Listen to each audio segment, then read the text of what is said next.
저기 이게 참 민감한 주제거든요. 굉장히 핵심적인 주제고, 사실은 이제 제가 제 성향을 이렇게 오늘 얘기 들어보셨으니까 아시겠지만은 이제 신앙이 있으신 분의 관점에서 저를 보면은 제가 좀 이렇게 보면 굉장히 많이 뺐다간 놈이고 저렇게 보면 기특한 놈이고 그래요. 그래서 말하자면 세속에서 그러니까 흔히 말하는 기독교 보수불락에서 기독교 인사 되시는 분들이랑 제가 좀 친하게 지내요. 예를 들면 아주 옛날부터 동성애 문제 때문에 그러니까 예를 들면 동성은 제도와 반대라는 용어를 만든 게 저예요. 그러니까 그분들이 처음에 동성애 반대라 그러시길래 그거는 교회 안에서 하실 때 하는 말씀이고 세속에서는 이성 간의 정상적인 커플이 배타적으로 누려야 될 권리를 동성 커플이 같이 누리자라는 민법을 붙이자라는 운동이기 때문에 이거는 동성은 제도와 반대다. 그런 게 한 2011년 정도 얘기였던 것 같아요. 그래서 이제 예를 들면 그런저런 일이 있어서 에스더의 이제 이 교수님, 이호 교수님 또 이 건물에 있죠. 교회 언론회 이혁주 목사님, 서울 이끄시는 구로 아홉길 교회의 김봉호 목사님 이런 분들 또 안양의 도 목사님 이런 분들이랑 제가 사랑을 많이 받고 또 교류가 있고 그런 편이에요. 그런데 이제 우크라이나 전쟁이 터졌을 때 제가 굉장히 놀랬던 건 참고로 저는 트럼프 시대 때 트럼프를 지지했습니다. 이유는 뭐냐면 지금 지적하신 바로 그 문제죠. 그러니까 트럼프가 그러니까 도덕적 보수주의 관점을 가졌죠. 저기에도 이제 트럼프를 우리가 어떻게 비판적으로 봐야 되는 얘기가 있는데 이 우크라이나 전쟁을 겪으면서 제가 완전히 알았어요. 그러니까 뭐냐면은 글로벌리즘이 제일 처음에 등장한 게 냉전과 식민지 없는 세상이에요. 1945년 샌프란시스코 제안입니다. 그게 글로벌리즘 1.0입니다. 냉전과 식민지 없는 세상, 자유무역, 자유항행의 세상, 그리고 그런 세상이 온다라고 전 세계에서 제일 먼저 예언하다시피 한 그런 책과 논문과 선언문이 1904년 독립정신, 1910년 우남의 박사학위 논문, 1919년 3.1운동 선언서예요. 그런 새로운 문명, 새로운 국제적 질서가 온다라는 게 밑에 딱 깔려 있어요. 그거 저희 3.1운동 선언문하고 중국 5.4운동하고 비교하면 하늘과 땅입니다. 중국 5.4운동은요, 완전히 국립탱천해서 피바다 만들자는 식이에요. 3.1운동 선언문은 유장하잖아요. 새로운 문명의 도래를 얘기하더라고요. 그런데 이제 제가 말씀드린 거죠. 우리가 글로벌리즘 1.0의 최대 승리자고 최대 수혜자예요. 저희 대한민국이. 근데 얘가 언제 마티니가 가냐? 중국 사람, 러시아 사람. 아까 말씀드린 4대 말살. 아까 말씀드린 네오콘. 그게 30년을 지배하는데 1990년서부터 22년. 저는 한국교회 지금 여러 가지 문제도 다 그거라고 봐요. 그 본질은 뭐냐면 그거 전체주의 찌끄레기 도끼 가득한 놈들도 세계 시장에 담가두면 착해져 이 소리거든 그게. 그 본질은 뭐냐면은 그 씨앗이. 그래서 저는 그걸 타락 글로벌리즘이라고 불러요. 글로벌 시장 그걸 이제 학계에서는 뭐냐면 하이퍼 글로벌리즘이라고 불러요. 초글로벌리즘. 그러니까 시장만 세계 시장만 해놓으면 그 안에 아무거나 그 안에 시진핑 집어넣어도 등소평 집어넣어도 천안문 학살 집어넣어도 다 착해져서 튀어나온다 이거예요. 지난 30년 세월이 그런 거예요. 그 안에 김일성이 집어넣어도 착해서 튀어나오고 김정일이 넣어도 착해서 튀어나오고 그러다가 이게 이제 트럼프를 얘기하셨잖아요. 미국에서도 이게 이제 제가 저 책에 쓰고 있는데 그게 이제 중국 사람으로 해서 이제 경제가 막 이제 미국 같으면 제조업 공정하다고 난리가 나는데 제일 중요한 게 이거를 믿으셔도 돼요. 이거의 힘을. 우리가 역사와 선사의 구분이 뭐냐면 문자의 발명이거든요. 그러니까 한 4, 5천 년 전 그러니까 죄송합니다만 우리가 흔히 저기 뭐죠 그 양반 아브라함의 고향 수메르 거기서의 역사의 발명이 문자 한 5,000년 전쯤으로 보죠 보통 그게 역사와 선사의 부분이에요. 이게 그거보다 커요 사건이.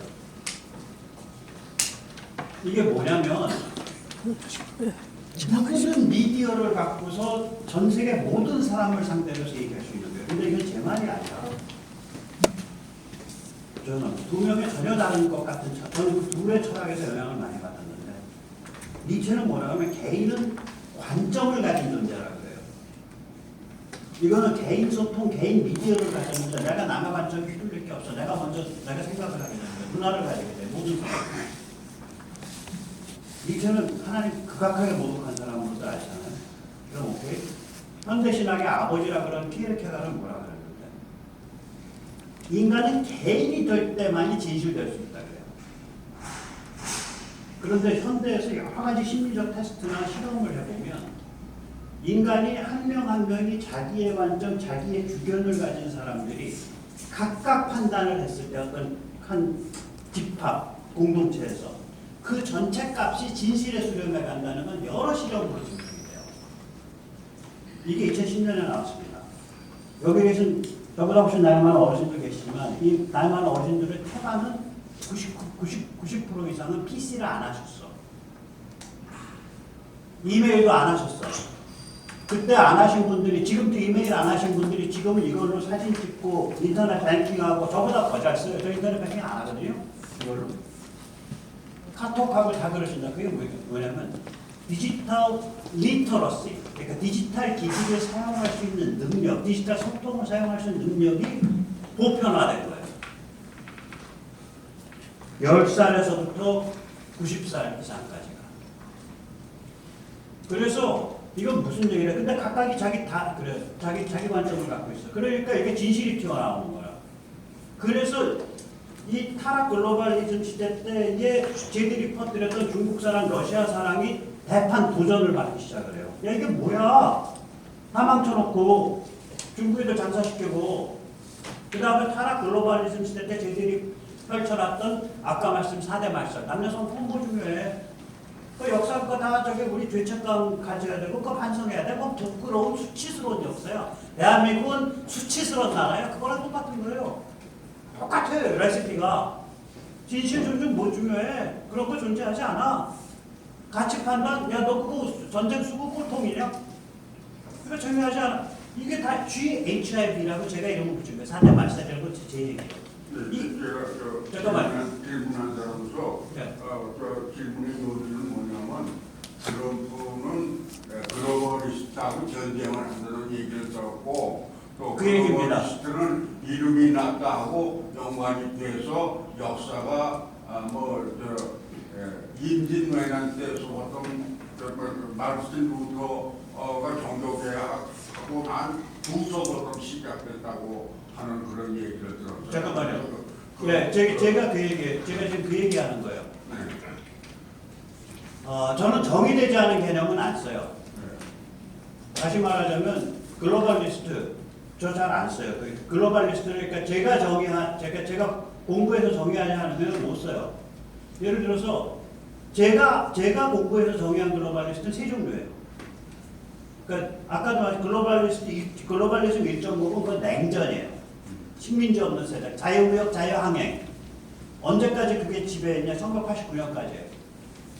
그 다음에 글로벌리즘 챕터 2에 2.0에 세상이 뭘로 풍미된 거냐면 중국 사람, 4대 말살, 네오콘. 그 다음에 그게 끝나가는 거예요. 22년. 그럼 트럼프는 막판에 글로벌리즘 2.0에 어디랑 싸운 거냐면 중국 사람하고 싸웠고요. 도덕적 4대 말살과 싸웠어요. 맞죠? 그런데 그게 아니라 더 나가서 트럼프는 글로벌리즘 자체를 폐기 처분하려는 거예요. 미국 우선주의, 미국 고립주의. 즉 세상은 이미 전 세계적 체제에 관한 블루프린트, 비전이 없으면 인류는 못 살아요. 그래서 트럼프는 아주 위험한 파퓰리스트였다.